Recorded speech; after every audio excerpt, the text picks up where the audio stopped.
Remote. Dito ka muna, magsayang ka ng 1 minuto lang naman ng oras mo. Load tayo old movie. A minute in a life of a unemployed lazy bum na swerteng kumag. Kakatapos ka lang pala namin linisan tong condo unit ni Boss Eddie, kaya chill-chill lang muna, ready na siya for the next guest. Ako na lang ba o marami pang mahilig manood dyan ng mga ganitong movies? Maganda rin kasing panoorin mas nakakatuwa pa kaysa sa mga bago ngayon. So opinion ko lang naman. Kung may balak nga pala kayong magbagyo dyan guys, walang maeste yan, chat nyo lang ako. Murang naman rate namin dito lalo na pag naka-follow kayo sa akin. Dito nga pala habang nanonood ako, napaisip ako ng isang magandang business plan.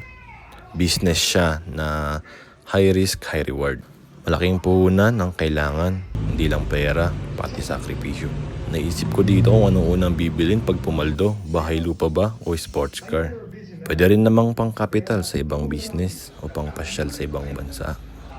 Kaso illegal, kaya wag na lang, yayaman ka nga, makukulong ka naman. Ano ba yan? Diba? Nasayang lang oras mo. Okay, scroll ka na. Uwi na rin ako. Tapos na kami dito. Bye. See you next time.